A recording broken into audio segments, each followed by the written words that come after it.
FBI പുതിയ ഡയറക്ടറായി Indian വംശജനായ കാഷ് പട്ടേൽ. അമേരിക്കയുടെ ഉന്നത നിയമനിർവഹണ ഏജൻസിയിലെ നേതൃത്വത്തിലെ ഒരു പ്രധാന മാറ്റമാണിത്. മുൻ സുരക്ഷാ ഉദ്യോഗസ്ഥനും ഇന്ത്യൻ വംശജനുമായ കാഷ് പട്ടേലിനെ FBI തലവനായി സെനറ്റ് അംഗീകരിച്ചു. നേരത്തെ പ്രസിഡന്റ് ഡൊണാൾഡ് ട്രംപ് ഇദ്ദേഹത്തെ FBI തലവനായി നാമനിർദ്ദേശം ചെയ്തിരുന്നു. ട്രംപിന്റെ വിശ്വസ്തരിൽ ഒരാളായാണ് 44-കാരനായ കാഷ് പട്ടേൽ അറിയപ്പെടുന്നത്.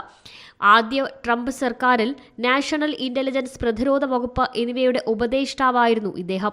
1980-ൽ ന്യൂയോർക്കിലാണ് കാഷിന്റെ ജനനം. ഗുജറാത്തിലാണ് കുടുംബവേരുകൾ. റിച്ച്മണ്ട് സർവകലാശാലയിൽ നിന്നും ക്രിമിനൽ ജസ്റ്റിസ്, റേസ് സർവകലാശാലയിൽ നിന്നും നിയമബിരുദം എന്നിവ നേടിയിട്ടുണ്ട്. യൂണിവേഴ്സിറ്റി കോളേജ് ഓഫ് ലണ്ടനിൽ നിന്നും അന്താരാഷ്ട്ര നിയമത്തിലും ബിരുദം കരസ്ഥമാക്കിയിട്ടുണ്ട്.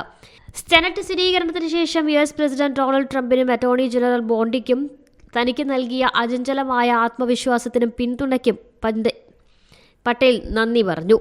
International desk, C Malayalam news. ഏറ്റവും പുതിയ വാർത്തകളും വിശേഷങ്ങളും വിരൽ തുമ്പിലറിയാൻ സി മലയാളം ന്യൂസ് എല്ലാ ഡിജിറ്റൽ പ്ലാറ്റ്ഫോമുകളിലും ലഭ്യം.